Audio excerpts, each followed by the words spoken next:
बहुत सारे महकमों के अंदर मुलाजमीन आमतौर पर जो आर्जी मुलाजमीन हैं वो अब तक शिकायतें करते रहे थे। कोई कहता है कि मुस्तकिल पॉलिसी नहीं है, हमारे लिए परेशानियां हैं। लेकिन जो पक्के मुलाजमीन हैं या मुस्तकिल मुलाजमीन कह लीजिए या स्थायी कर्मचारी है, वो भी कई तरह की मुश्किलात से गुजरते हैं। हर बार ये मुसीबत नहीं आती थी, हम नहीं जानते कि इस बार क्या परेशानियां हैं। कोशिश हम ये लगातार कर ही रहे थे कि डायरेक्टर साहिबा से भी बात हो पाए, अभी तक मुमकिन नहीं हो सका। आखिरी बार उन्होंने ज़रूर कहा था कि फ़ोन पे वो रब्ता करेंगे, लेकिन उसके बाद कॉल पिक नहीं की उन्होंने। डायरेक्टर जो एनिमल हस्बेंड्री की है, दर्जनों बल्कि सैकड़ों मुलाजमीन हैं एनिमल हस्बेंड्री डिपार्टमेंट के जम्मू के मुख्तलिफ अजला के अंदर जो खिदमात अंजाम दे रहे हैं, लेकिन 3 महीनों से इनको सैलरीज़ नहीं मिली। इसी तरीके से शिकायत कुछ SPOs भी कर रहे थे, लेकिन उनके मामलात में जब पुलिस की तरफ से कोई कमेंट आएगा तो ज़रूर बताएंगे। बहरहाल यकीन दहानी ज़रूर पुलिस सरबराह दिलबाग सिंह साहब की तरफ से कराई गई है कि वो उनका मामला ऑलरेडी वजारत दाखिला में पहुंचा चुके हैं, तो होप्स हो वहाँ से भी उनके फेवर में फ़ैसले आएँ। लेकिन ये जो सैलरीज़ का मामला है, ये थोड़ी सी परेशानी का सबब बन रहा है। SPOs वो कह रहे हैं कि कांस्टेबल्स की जो हमें कुछ लोगों ने रब्ता किया, कुछ के पैगामात मौसूल हुए, फ़ोन कॉल्स आई कि 1 तारीख तक ही कांस्टेबल्स को सैलरी पहुँच गई, यानी लास्ट मंथ की। तो इस बार भी ज़्यादा से ज़्यादा 2, 3, 4 दिन लेट होता था, लेकिन अब चूँकि 12-13 तारीख हो गई है, अभी तक SPOs की लास्ट मंथ की सैलरी नहीं मिली है।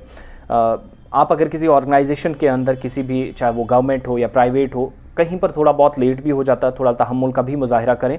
लेकिन जो बात इन मुलाजमीन के जो वॉलंटरी बेसिस पर हैं, न्यू पेंशन स्कीम के तहत जो मुलाजमीन जम्मू के अंदर काम कर रहे हैं, अलग अलग डिस्ट्रिक्ट्स के अंदर वॉलंटरी बेसिस पर भी ये लगे हैं। इस तरह की भी हमेशा चीज़ें आती रही कि अब ओल्ड पेंशन स्कीम जो है, एम्प्लॉयज़ जो है ओल्ड पेंशन स्कीम के तहत रेगुलर सैलरीज़ ले रहे हैं, लेकिन न्यू पेंशन स्कीम के तहत जो लगे 3 महीने उनके गुजर चुके हैं, अभी तक सैलरीज़ नहीं मिली। ये जम्मू के अंदर अलग अलग जगहों पर काम करने वाले हैं।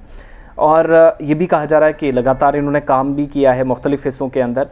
ज़राया हमारे जो हैं उनके साथ जब हमारी बात हुई तो drawing and disbursing officer DDOs जो हैं उनकी तरफ से अभी तक, चूँकि उनके पास मैचिंग गवर्नमेंट शेयर जो है वो नहीं है, रेमिटेंस जो होता है NPS कॉन्ट्रीब्यूशन का, कहा जाता है कि वो सेम होना चाहिए जो टॉप अथॉरिटीज़ की तरफ से इकदाम उठाए जाते हैं। बजट एस्टीमेट जो है 2023-24 का, तो उसमें शायद कहीं मेल मिलाप में या जो कैलकुलेशन बैलेंस करने में मुश्किलात पेश आ रही हैं, और उसका नतीजा ये है कि इन लोगों को मुश्किलात आ रही हैं, यानी खुद डिपार्टमेंट के अंदर परेशानियां हैं। तो उसकी वजह से जो न्यू पेंशन स्कीम के तहत काम करने वाले एनिमल हस्बेंड्री डिपार्टमेंट के मुलाजमीन हैं वो परेशानी से इस वक्त गुजर रहे हैं।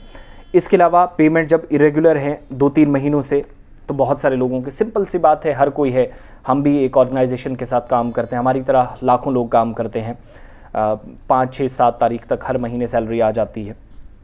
तो वो एक सिलसिला हर ऑर्गेनाइजेशन, हर तंजीम, हर NGO के अंदर हो, कोई हो ना हो, सरकारी दफातर में हो, गैर सरकारी तंजीमों के साथ हो, ये एक सिलसिला चलता है। बहरहाल ये इस तरीके से मुलाजमीन जो हैं, इसमें डायरेक्टर साहिबा से हमने बात करने की कोशिश की, अभी तक नहीं हुई।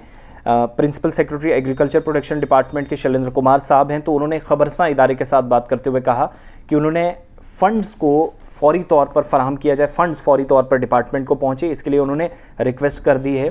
पहले से ही वो कंसर्न अथॉरिटी के साथ राब्ते में है, लिहाजा मुलाजमीन को घबराने की ज़रूरत नहीं। ये ऑफिशियल अभी तक का वर्जन है जो खबरसां इदारे के साथ बात की है उन्होंने, मैं कोट करके बता रहा हूँ। लेकिन जो हमने डायरेक्टर जो एनिमल हस्बेंड्री हैं जम्मू, डॉक्टर साहिबा, उनसे भी बात करने की कोशिश की, लेकिन बदकिस्मती से हमारा राब्ता अभी तक नहीं हो सका। कोशिश रहेगी कि उनके साथ जब राब्ता हो तो आपकी बात सुनाई जाए।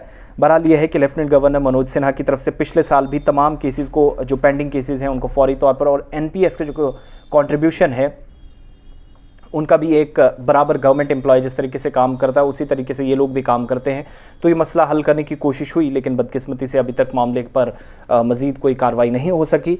बहरहाल नॉन अवेलेबिलिटी है, मैचिंग गवर्नमेंट शेयर जो है, रेमिटेंस होता है NPS का, तो जो ओल्ड पेंशन स्कीम के तहत मुलाजमीन काम कर रहे हैं उनको तो वक्त पर सैलरी मिली, लेकिन न्यू पेंशन वालों को क्या है, इस पर जब मजीद ऑफिशियल वर्जन आएगा। अभी तक का जो है सैलरी जो है नई रिक्रूटमेंट जो रिक्वायरमेंट्स हैं उसके हिसाब से है, और बजट सेशन जो है वो फाइनलाइज पहले से ही किया जाता है। 2023-24 का जब बजट बना, मरकज़ी सरकार ने जम्मू कश्मीर यूटी का चौथा बजट जब 22-23 का पेश किया, तो उस वक्त भी साल भर का अंदाज़ा लगाया जाता है कि इन लोगों की इतनी खिदमात हैं, हमें यहाँ रिक्वायरमेंट्स है, इतना पैसा लगेगा, लेकिन हम नहीं जानते कि क्या वजूहात हैं। अक्टूबर-नवंबर 2022 के आसपास जब बजट आया तो उस वक्त भी हमने आपको बताया था कि मुलाजमीन की तनख्वाह भी इसी बजट के अंदर होती है और फाइनेंस डिपार्टमेंट को चीज़ें देखनी होती है। बहरहाल कंसर्न अथॉरिटीज़ ने राब्ता किया है, होप्स हो कि इनको भी और SPOs को और बाकी लोगों को भी सैलरीज मिले। जहनी कोफ्त का शिकार लोग हो जाते हैं क्योंकि हम जानते हैं एक शख्स अगर कोई कमाता है तो उसकी रिस्पॉन्सिबिलिटीज़ होती हैं, एक बजट फिक्स होता है, बजट से थोड़ा सा भी वो क्रॉस ओवर कर जाता है या वक्त पर पैसा नहीं मिलता तो फिर बहुत मुश्किलात हो जाती हैं। फ्रॉम किचन टू सिटी बहुत ज़्यादा परेशानियाँ होती हैं, ये हम सब जानते हैं, इसमें गहराई में जाने की ज़रूरत नहीं है।